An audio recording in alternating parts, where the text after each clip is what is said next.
감사합니다. 하나님께서 찬양 가운데 영광 받으신 줄 믿습니다. 서로 이렇게 평화 인사를 나누실까요? 할렐루야, 예수님의 제자로 삽시다. 예, 우리가 서로 약속을 했고 또 이렇게 권면을 했어요. 이 속에는 우리의 결단도 담겨 있는 줄로 믿습니다. 근데 사실은 예수님께서는요, 우리가 제자로 살아가는 것에 대해서 비관적으로 말씀하셨어요. 오늘 본문에 보니까 26절에서 제자가 되지 못하리라, 또 27절에서도 제자가 되지 못하고 33절에서도 제자가 되지 못하리라, 제자가 되지 못한다고 세 차례나 반복해서 말씀하셨습니다. 제자가 무엇이기에 예수님께서 무리들을 향해서 너희가 제자로 살지 못하리라, 제자가 되지 못하리라 반복하십니까? 제자는 배우는 자죠. 그래서 뭔가 잘하는 사람에게 가서 그에게 가서 나를 제자로 삼아 주십시오 하면서 배우는 거예요. 그래서 배운다는 의미가 거기에 있습니다. 제자는 또 훈련한다는 의미가 있어요. 머리로만 배우는 것이 아니고 우리가 어떤 기술들을 배우는 거죠. 그래서 도자기 굽는 법을 배우는데 거기서 10년, 20년을 배우는 거 아니겠어요? 스승에게. 그렇게 뭔가를 훈련하고 배운다는 의미가 있어요. 단순히 머리로만 익히는 것이 아니라 삶에 어떤 체득화시키는 거죠. 또 제자라고 하는 것은 따르는 자라는 의미가 있어요. 스승에게 배우면 배운 걸 그대로 계승해 가는 거죠. 그래야 제자라고 말하는 거지, 스승의 것을 그냥 그대로 답습한 것으로 그치는 것도 아니고, 그치는 것이나 혹은 스승에게 배운 것과 상관없이 산다면 그 제자의 의미가 없는 거죠. 그래서 스승으로부터 배운 것을 계승 발전시켜 가면서 그가 갔던 길을 이렇게 따라가는 게 제자의 길인 거예요. 그 길이 때로 힘들고 고통스러워도 끝까지 따라가는 것을 말합니다. 그런데 예수님께서는 그 길이 쉬워 보이죠. 쉬워 보이지만 결코 그렇지 않다는 거예요. 배우고 훈련하고 그 길을 따라간다는 것이 결코 쉽지 않다고 말씀합니다. 본문에 보니 수많은 무리들이 예수님을 따라갔어요. 예수님께서 굉장히 인기가 있으셨습니다. 그들은 예수님의 말씀을 듣기 위해서, 또 질병도 고침받기 위해서, 빵도 얻어먹기 위해서 그렇게 따라다녔습니다. 그때 예수님은 갑자기 뒤를 돌아보면서 무리에게 말씀하셨어요. 무리라고 하는 이 말은 헬라어로 오클로스라고 하는데 집도 절도 없는 가난한 자, 떠돌이들이라며, 떠돌이들. 그 대다수는 뭐예요? 현재의 어떤 현세적인 축복, 이것을 기대하면서 따라다닌 이들이죠. 예수님께서는 너희가 나를 따라다닌다고 해서 곧 제자가 되는 것은 아니다, 이렇게 말씀해요. 오늘의 상황으로 적용하자면 수많은 사람들이 모여서 예배 드린다고 해서 그들이 예수님의 제자냐? 그렇지 않다는 거예요. 무리와 제자는 다르다. 그리고 제자가 되지 못하리라는 말을 반복하심으로써 우리가 제자답게 살아낸다는 것이 결코 쉽지 않다는 것을 말씀하십니다. 그래도 이 제자가 되지 못하리라고 말씀하신 예수님의 의도, 예수님의 마음이 뭘까요? 제자가 되지 못할 것이니 올라가지 못하려면 쳐다보지도 마라, 아예 제자의 길은 포기하라, 이런 말씀이겠습니까? 아니죠. 우리는 다 예수님의 제자로 부름받았습니다. 제자로 살아야 될 사명이 있습니다. 그런데 제자가 되지 못하리라 이렇게 말씀하신 것은 그럼 뭐겠습니까? 우리로 하여금 대충 따라오는 것이 아니라 정말 새로운 각오를 다지면서 따라와야 된다 하시는 주님의 명령이, 또 주님의 마음이 여기에 담겨 있는 겁니다. 표면상으로는 제자가 되지 못하리라 이 말씀을 반복하지만 역설적이게도 오늘 이 말씀에는 우리가 어떻게 해야 예수님의 참된 제자로 살아갈 수 있는가를 여기서 가르쳐주고 계십니다. 여러분, 우리가 그저 현세적인 유익을 쫓는, 그러나 문제가 생기면 싹 사라져버리는 무리가 아니라 모든 상황을 뛰어넘어서 주님을 배우고 주님을 훈련받고 주님을 따르는 제자로 살아가시길 주의 이름으로 축원드립니다. 주님이 우리를 부르신 목적이에요. 그러면 우리가 제자가 되기 위해서는 어떻게 해야 됩니까? 오늘 예수님께서 크게 4가지로 가르쳤어요. 그 외에도 많이 있겠지만 4가지로 말씀드리자면 그 첫 번째가 뭐냐? 예수님을 그 무엇보다도 우선적으로 사랑하라 이렇게 말씀해요. 우선적으로 사랑해라. 여러분이 가장 사랑하는 것이 뭐겠습니까? 예수님께서는 너희가 가장 사랑하는 것이 뭐냐? 바로 이거죠. 26절에 보니까 물은 내게 오는 자가 자기 부모와 처자와 형제와 자매와 더욱이 자기 목숨까지 미워하지 아니하면 능히 나의 제자가 되지 못하고 이렇게 말씀했어요. 어떤 사람은 철저하게 이기적으로 자기만 사랑해. 근데 자기를 미워하래요. 어떤 사람은 자녀면은 뭐 목숨까지도 내걸 정도예요. 다 남의 자녀가 잘못됐냐 내 자녀가 잘못됐냐 따지지 않고 오직 내 자녀 건드리기만 하면 그냥 가서 뒤집어 놔요. 뭐 선생님 싸대기도 날리고 하잖아요. 자녀 사랑이 정말 극진해요. 근데 주님이 그 자녀를 미워하지 않으면 제자가 될 수 없대요.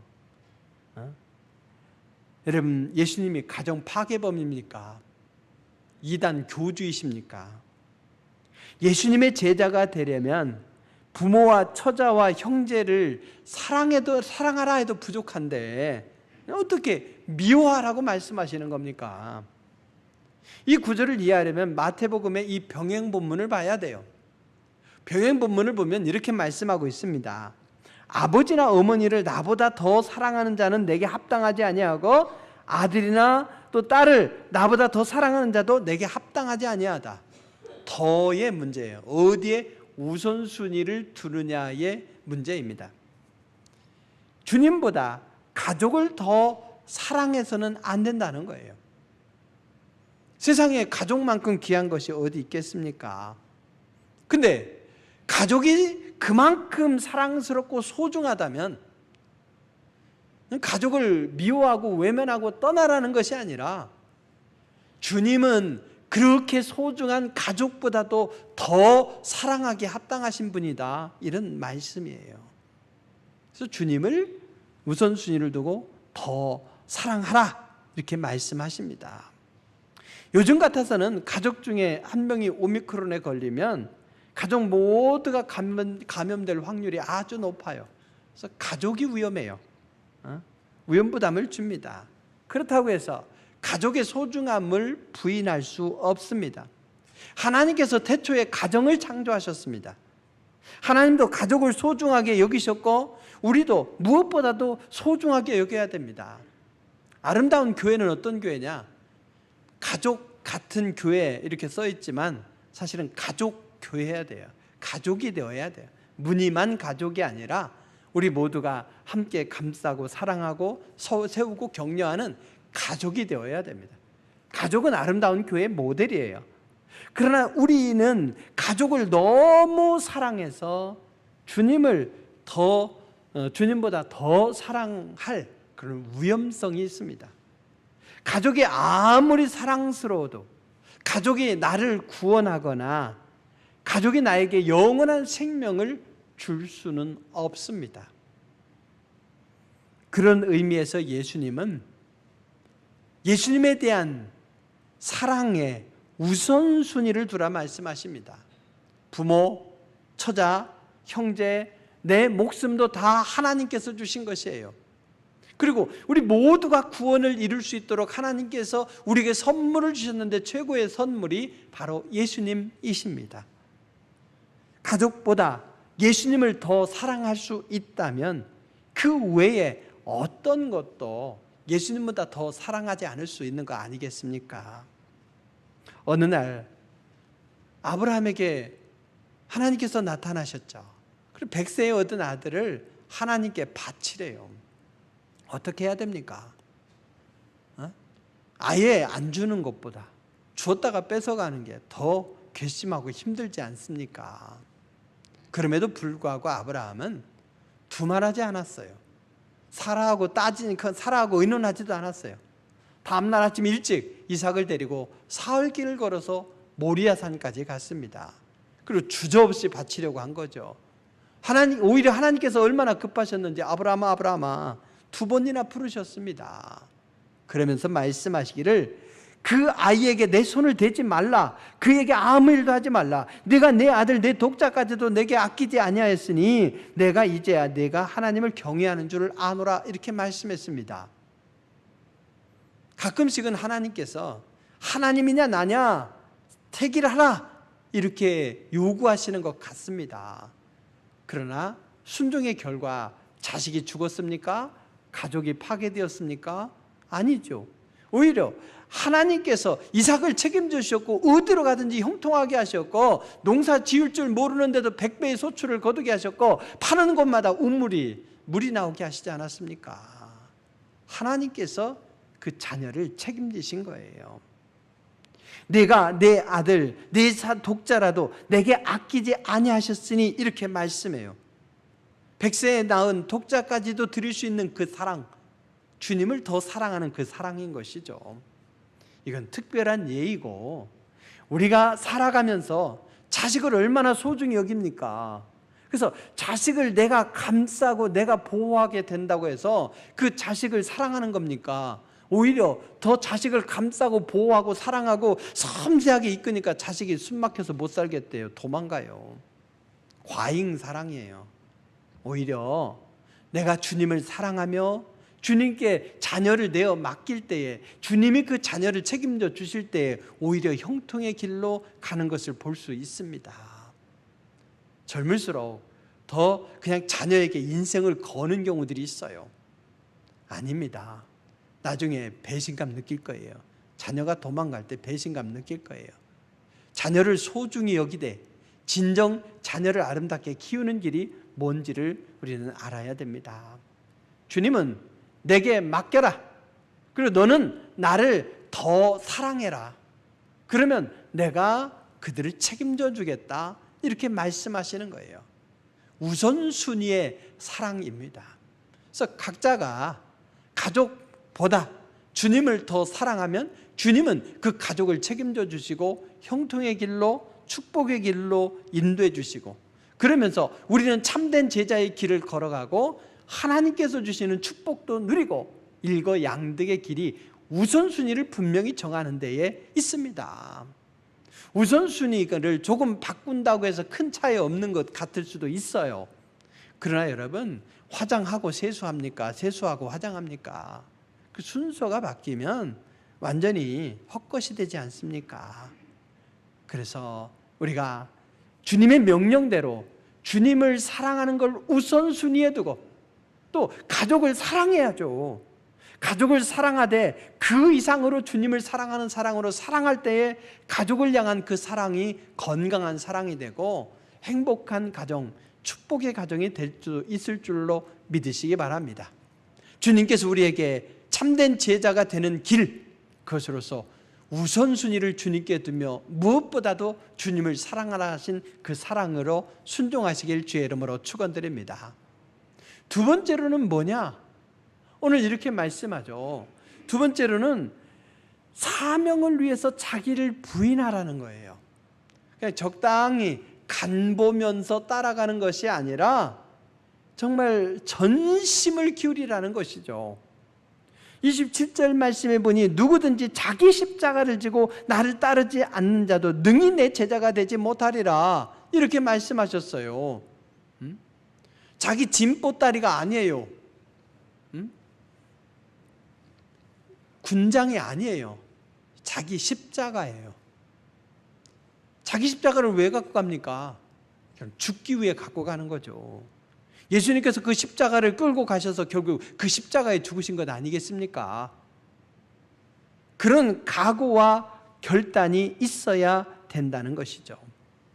예수님께서 십자가를 지심으로써 인류를 향한 구원, 하나님께서 이 땅에 예수님을 보내신 그 목적을 온전히 이루어드렸습니다. 그렇다면 우리도 또한 주님께서 우리에게 허락하신 십자가를 지고 가야 된다는 거예요. 주님은 저마다 우리에게 삶의 자리를 허락하셨습니다. 어떤 얘기는 목사와 선교사의 자리를, 어떤 얘기는 사장님의 자리를, 어떤 분에게는 직원의 자리를, 어떤 분에게는 연구원의 자리를, 어떤 분에게는 사회복지사의 자리를, 어떤 분에게는 전업주부의 자리를. 세상에서는 어느 직업을 가졌느냐에 따라서 결혼정보 회사도 보면은 등급을 매기잖아요. 그러니까 주님은 어떤 직업이든지 소중하다. 그리고 그 자리가 하나님께서 맡기신 사명의 자리라고 말씀합니다. 그래서 그 자리에서 하나님의 향기를 드러내야 된다는 것이죠. 사도 바울은 골로새서 이렇게 말씀했습니다. 무슨 일을 하든지 마음을 다하여 죽게 하듯 하고 사람에게 하듯 하지 마라. 스스로 자기에게 주어진 자리를 무시해서 안 돼요. 그걸 가볍게 여겨도 안 돼요. 그 자리를 하나님이 주신 사명의 자리를 여기면서 어떤 이들을 손님을 응대한다면 그냥 손님 아니면 호구 이렇게 대하는 것이 아니라 주님을 대해야 되는 거예요. 주님을 대하는데 보자니까 나를 호구로 알아, 봉으로 알아 이럴 수 있어요. 그럴 때에 주님께서 지신 십자가를 생각하십시오. 내 십자가를 지고 가야 돼요. 나는 이미 죽은 목숨이라는 거예요. 내 등에 십자가가 지워진 순간 이미 누구도 나를 구해줄 수 없어요. 죽은 목숨이에요. 근데 자존심이 뭐가 문제겠습니까? 주님의 십자가를 지고 가야 돼요. 근데 십자가를 착각하는 사람들이 있어요. 내가 잘못해서 당하는 어려움이 있어요. 그건 십자가 아니에요. 어떤 사람은 불법을 저지르다가 감옥에 갔어요. 목사님께서 할 수 없이 신방을 가야죠. 어떻게 교인이 어려움 당했는데 사기꾼 보고 그렇다고 또 잘했다 이럴 수도 없고 또 뭐라고 나무랄 수도 없고 참 애매하잖아요. 그래서 가서 제일 잘 할 수 있는 말이 뭐겠어요? 충청도 말로 어쩐대요죠. 했더니 오히려 그 수감되신 분이 위로하더라는 거죠. 주님도 십자가를 지셨는데요. 사기치다가 들어가서 주님도 십자가를 지셨는데요. 이렇게 말하시는 건 아니죠. 우리가 오직 주님께서 맡기신 사명만을 생각하면서 좌로 우로 흔들리지 않고 오로지 한 길을 가다가 당하게 되는 시련, 이것이 곧 십자가이고 시련인 거죠. 그 일을 감당하다가 어려울 때에는 내 등에 이미 십자가가 지워졌다. 나는 이미 죽은 목숨이다. 이런 마음의 태도로 가시길 바랍니다. 결코 쉬운 길이 아니에요. 사도 바울도 그래서 순간순간마다 이 사실을 늘 되새겼어요. 내가 그리스도와 함께 십자가에 못 박혔나니 나는 날마다 죽노라. 내가 달려갈 길과 주 예수께 받은 사명 곧 하나님의 은혜의 복음을 증언하는 일을 마치려 하면은 나의 생명조차 조금도 귀하게 여기지 아니하노라. 늘 되새기고 되뇌면서 다녔어요. 어디를 가나 결코 만만치 않은 장애물을 만났어요. 그 앞에서 포기하고 싶죠. 자존심도 있죠. 저놈들하고 한번 싸워보고 싶죠. 그러나 나는 이미 십자가를 졌다. 나의 십자가를 졌고 나에게 사형 선고가 내려졌다. 이런 마음으로 참고 인내하며 오직 성령님의 도우심을 구하면서 한 길을 걸어갔던 거예요. 그래서 여러분, 제자의 길이란 곧 나의 십자가를 지고 좌고 우면하지 아니하고 우직하게 길을 가는 거예요. 그렇기 때문에 결코 쉽지 않지만 꼭 그 길을 걸어가시되 나의 십자가를 지고 가라고 하신 주님의 명령에 순종하려는 마음으로 그렇게 한 길을 걸어가시는 여러분 되시길 주의 이름으로 축원드립니다. 또 제자가 되는 방법이 뭡니까? 주님을 우선적으로 사랑하고 주님을 사랑한다면 주님께서 원하시는 그 길을 올곧게 가야 되는데 여기에 주님은 두 가지 비유의 말씀을 더 하셨어요. 그 하나가 뭐냐? 망대의 비유입니다. 이 망대의 비유를 통해서 우리가 헌신하면서 한번 계산을 해보라는 거예요. 그래서 계산이 맞아 떨어질 때에 움직여야 된다는 거죠. 망대를 지어야 됩니다. 망대. 예수님께서 이 비유의 말씀을 하신 배경에는 헤롯이 있어요. 헤롯 성전을 짓지 않았습니까? 그래서 헤롯이 스룹바벨 성전을 증축해서 엄청나게 크고 화려하게 지었어요. 유대인들의 환심을 사기 위해서. 그리고 건축을 되게 좋아했어요. 근데 이곳저곳에 건축을 벌려놨는데 그것을 마무리하지 못해서 결국에는 빈축을 사고 비난을 샀어요. 무모했던 것이죠. 망대를 지으려고 해봐라. 망대가 뭐겠습니까? 성벽 옆에 이렇게 적군의 동태를 살피기 위해서 짓는 거죠. 또 일상생활에서는 원두막 같은 거 있죠. 서리하지 못하도록 세워놓고 감시하기 위한 것을 망대라고 그래요. 그래서 군사적인 목적도 있지만 일상생활의 목적도 있는 것이죠. 이것을 세우려고 할 때에 계산을 해야 돼요. 망대가 꼭 필요한가? 이걸 계산해야 되지 않겠어요? 필요하다면 몇 개나 필요한가? 그러면 그것을 만들 수 있는 예산은 충분한가? 예산도 검토해야 되지 않겠습니까? 그리고 꼭 필요하다면 이것을 여기다 지었을 때에 적절한가? 여기다 지어보고 아니면 여기가 아닌가요? 이쪽이 더 나은가요? 하면 옮길 수는 없잖아요. 그러니까 그 모든 것을 철저하게 계산해야 시행착오 없이 그 목적을 이루면서도 꼭 필요한 비용으로 완성해낼 수 있다는 것이죠. 그렇게 하지 않을 때에 유익을 계산해 보지 않고 대충 짓게 되면 어떻게 됩니까? 나중에 낭패를 보게 되고 비난을 사게 되는 것이죠. 이미 아는 분은 아시겠지만 제가 이제 3월 1일부터 안식년 신학체 연수회를 3개월 동안 갔습니다. 이 기간 동안 조금 쉬기도 하고 또 밀린 신학 공부도 할 것입니다. 주된 시간은 무엇보다도 교회 건축이라고 하는 큰 과제를 앞두고 있는 지금 최근에 신도시 또 도시 개발 지역 뉴타운 지역에 잘 지어진 교회들을 또 유명 건축사 사무소에서 설계한 교회 또 유명 건축업체에서 지은 교회들 거기서 모델로 내놓은 이 교회들을 탐방하려고 합니다. 각종 정보를 뒤져서 방문해 볼 교회를 한 70여 개 정도 이렇게 골랐어요. 그렇지만 오미크론이라고 하는 이 상황이 있죠. 또 방문해야 할 교회의 상황이 있죠.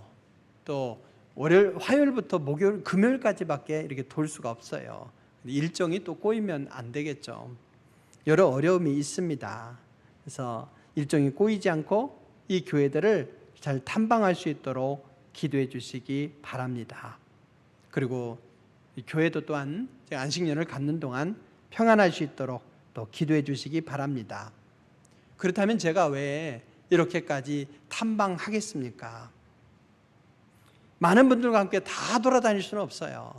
그래서 돌아다녀 보고 분석하고 또 다시 성도들과 함께 같이 가서 봐야 될 곳을 또 정해서 성도들의 수고를 최소로 덜어드리려고 합니다. 무엇보다도 교회를 건축하려면 막대한 예산이 들어갑니다. 토지 비용, 설계 비용, 건축 비용, 인테리어 비용, 또 그 안에 비품들을 채워야 되는 그런 비용들, 또 혹시 설계를 또 변경해야 될지도 모르고요. 거기에 따라서 또 건축 비용도 추가가 되는 상황도 있겠죠. 이런 비용 계산을 잘하지 못하게 되면 나중에 곤란한 상황을 맞이하게 됩니다. 또 어렵게 졌는데 또 쓸모없을 수가 있어요. 또 그것을 고친다고 한다면 또 비용이 더 들겠죠. 그래서 잘 지어야 됩니다. 우리가 그냥 머리를 내면서 그렇게 창의적으로 공간들을 잘 생각하는 것도 중요하지만 모델 교회들을 돌아보면서 이런 부분은 참 잘했다, 이런 부분은 참 아쉽다 하는 면들을 하나하나 고려를 해보면 우리가 시행착오를 겪지 않고 효율적으로 또 아름답게 잘 지어낼 수 있지 않겠습니까? 그리고 신도시에 잘 정착해서 선한 영향력을 끼치는 교회가 될 수 있지 않겠습니까? 시행착오를 겪지 않고 아름답게 앞으로 나아가려면 여러모로 철저하게 잘 계산하고 잘 준비해야 되는 것이죠. 예수님은 이 말씀을 통해서 무리들에게 섣부르게 제자가 되려고 하지 마라. 그러면 너희가 조금만 어려움을 만나게 돼도 너희는 그냥 돌아가 버리고 배신하는 무리에 불과하다. 그러면서 어떤 희생을, 어떤 대가를 지불해야 되는지 그것을 생각해보고 그를 통해서 얻게 되는 유익이 어떠한지 수지타산을 따져보라는 얘기죠. 주님께서 우리를 제자로 부르셨는데 손해보는 것 같아요. 제자로 살아가려고 하면은 손해볼 수도 있잖아요. 그러나 또 얻게 될 유익이라는 게 있잖아요. 이것을 비교해서 비용을 계산해보라 이거예요. 망대를 쓸데없이 세웁니까? 돈이 많아서 세웁니까? 아니죠. 꼭 필요하게 지어서 유익을 보려고 세우는 것처럼 우리가 제자로 살아가는 것도 하나님 나라의 영광이라고 하는 대업도 있지만 우리 자신에게 이기적인 동기도 있다는 거예요. 제자로 살아서 손해볼 것 없다, 주님께서 말씀하시는 겁니다. 그래서 예수님을 따르기 위해서는 우리가 확고한 준비를 해야 되는데 이것저것 계산을 해보고 따져봐야 됩니다. 그래서 주님을 따르는 것에 따라서 주시는 영생의 축복, 또 영광스러운 하나님 나라의 면류관, 이 모든 것을 따져보고 정말 주님의 제자로 살아가는 것이 유익하다, 그래서 끝까지 살아가 보자, 이런 계산을 잘 해보라는 얘기예요. 이미 계산서는 여기 성경에 다 나와 있어요. 제가 설계사무소에서 준 그 주차장 있죠, 노예 주차장, 교회 바깥에 그 주차장 설계도와 거기에 따른 그 비용 정산한 게, 계산한 게 있어요. 인건비는 어쩌고 노무비죠, 뭐 등등 계산한 거 있는데요, 다시금 들여다봐도 뭔지 모르겠어요. 다만 알아서 돈 가져갔고 잘 지어줬다, 이것만 알겠더라고요.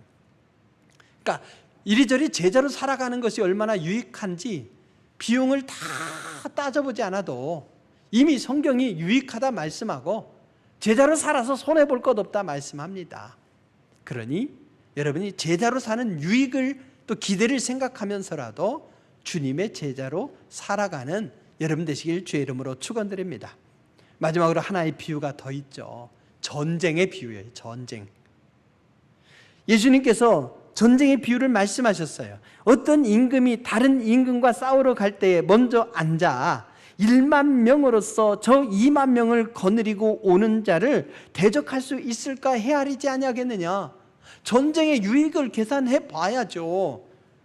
저기 한 명의 군사가 있는데 거기다가 미사일을 쏴서 죽여야 될까요? 저기 있는데 손해예요. 거기다는 소총을 쏴야 되지 그 미사일을 쏘면 안 되는 거죠. 그 비용을 계산해야 돼요. 우리가 10만 명을 동원해서 적군 10,000명을 죽일 수 있다? 그리고 우리 10만 명이 죽고 적군 10,000명 죽으면 왜 전쟁합니까?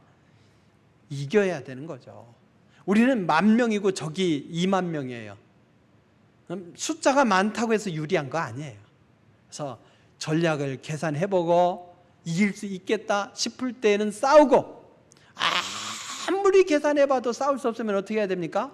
서로 일단 싸움 붙기 전에 거리가 있을 때 얼른 사신을 보내서 화친조약을 맺는 게 낫지 않겠느냐, 오늘 이렇게 말씀하고 있습니다.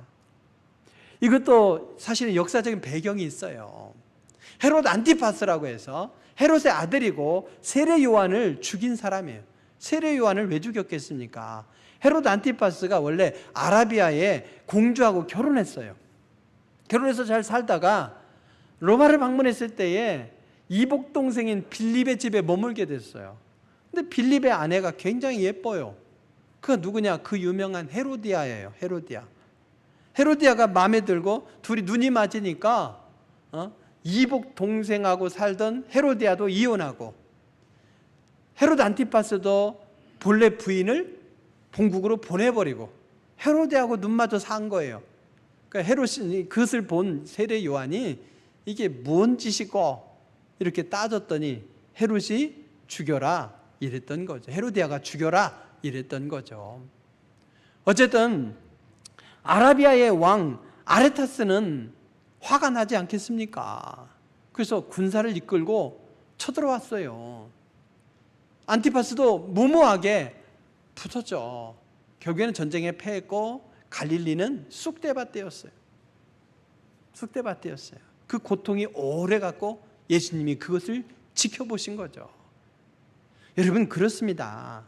국가 최고의 지도자의 이 경솔한 행동, 그리고 오판, 이것이 얼마나 위험한지를 보여줍니다.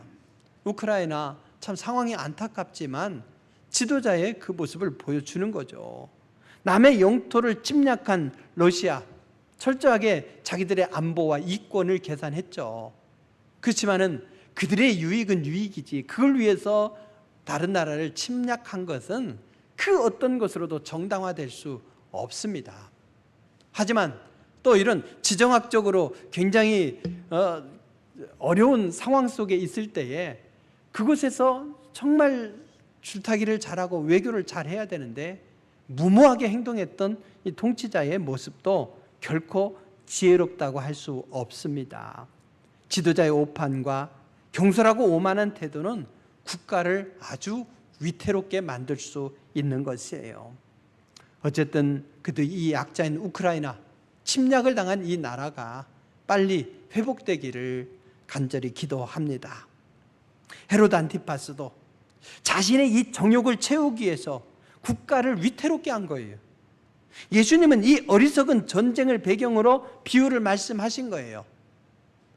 싸우려면 계산해 봐야 된다. 그리고 승리에 대한 확신이 있을 때 싸워야 된다, 이거죠. 그래서 우리가 제자로 살아간다고 하는 것도 마찬가지입니다. 우리가 주님이 우리를 제자로 부르셨고 주님께서 우리에게 성령의 권능을 함께 하셔서 일단 순종하게 되면 거기에 승리가 주어진다는 것을 믿으시기 바랍니다. 그래서 계산을 해보면 반드시 이익이 우리에게 나는 거예요. 제자로 산다는 것이 결코 쉽지 않아요. 그래서 엄청난 각오가 필요합니다. 그렇지만 일단 제자로 우리가 살아가려고 할 때에 성령께서 권능으로 우리를 지켜주시니 우리는 하나님과 함께 싸워서 이길 수 있는 거죠. 여리고성이 그걸 보여주고 기드온 300용사가 그걸 보여줍니다. 현세적인 이익만을 쫓는 무리는 조금만 어려운 일이 있어도 그저 사라져버립니다. 근데 주님은 우리를 제자로 부르셨습니다. 근데 제자가 되는 것이 결코 쉽지 않아요. 제자가 되지 못할 이유는 1만 가지가 넘기 때문이죠. 제자가 되지 못하고 제자가 되지 못하고 제자가 되지 못하리라. 3번이나 반복해서 주님이 말씀하신 것처럼 우리의 상황은 오미크론을 비롯해서 우리가 제자로 살아가지 못할 수만 가지 이유로 둘러싸여 있습니다.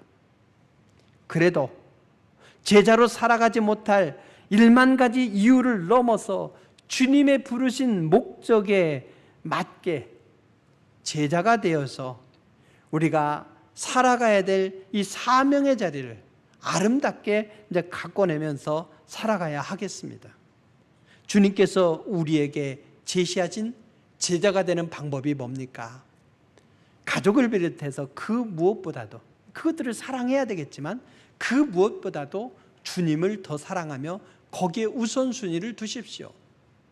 그리고 사명을 위해서 자기를 부인하며 최선을 다하십시오. 그리고 제자로 살아갈 때 주실 유익을 계산해 보면서 제자로 살아가는 것이 우리에게 엄청난 유익이다. 그냥 세상에서 세월을 허송세월하는 것보다 제자로 의미 있게 살아가는 것, 이것이 절대적으로 유익이다. 그리고 일단 제자로 살아가려고 하면 주님께서 성령의 권능으로 우리에게 함께 하셔서 승리를 보장해 주신다 하는 이 확신을 가지고 걸어가면 될 줄로 믿습니다. 우리는 주님의 제자입니다. 그래서 오늘 마지막에 주님은 소금의 비유를 말씀하시죠. 소금이 부패를 방지합니다. 소금이 맛을 냅니다.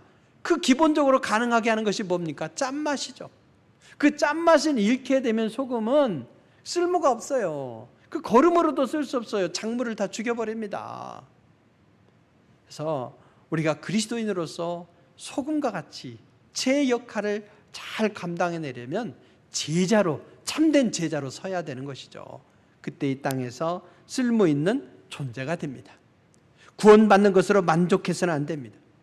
이제 오늘 수요일이 성의 수요일이고 그로부터 사순절이 시작이 되죠. 주님께서 지신 십자가를 묵상하고 고난하면서 주님이 나를 제자로 부르셨음을 생각하며 주님의 제자로 살아가기 위해서 고민하고 결단하면서 경건의 시간으로 보내야 될 줄로 믿습니다. 아직과 욕심과 또 소유를 이제 철저히 포기하면서 우리의 삶을 주님 앞에 내어드리면서 십자가의 군병이 됩시다. 헌신의 자리에서 만나는 난관을 하나하나 극복하면서 주님의 제자가 되어서 가치 없는 인생이 아니라 쓸모있는 인생, 가치 있는 인생으로 살아내야 됩니다. 그때 주님 앞에 설 때 잘했다 그렇게 칭찬 듣는 주님의 성도가 될 줄로 믿습니다. 제자가 된다는 것 결코 쉽지 않지만 그 길이 주게 되는 유익을 생각하면서 아름다운 결단으로 새로운 삶을 향해 나아가는 우리의 삶이 될 수 있길 주의 이름으로 축원드립니다. 기도하시겠습니다. 귀하신 아버지 하나님, 참 감사드립니다. 우리를 무리가 되는 것으로 만족하지 아니하시고 제자로 불러주셨으니 감사드립니다. 제자의 길이 부담스럽다고 외면했던 우리의 삶의 태도를 용서하여 주시옵소서. 오늘 주님께서 우리에게 위임하신 대로 정말 주님을 무엇보다도 사랑하며 주님만을 바라보며 새로운 각오로 나아가게 하시고 주님의 제자로 살아갈 때 얻게 될 영적인 유익을 생각하고 또 성령께서 우리와 동행하시면서 반드시 그 길에 승리를 주심을 확신하면서 걸어가게 하시고 금생과 내생의 유익 있는 길을 한 걸음 한 걸음 달려가게 하여 주시옵소서. 우리의 삶이 하루를 살아도 내실 있는 소망의 삶이 되기를 원하오며 예수님의 이름으로 기도드립니다. 아멘. 찬송 516장 하시겠습니다.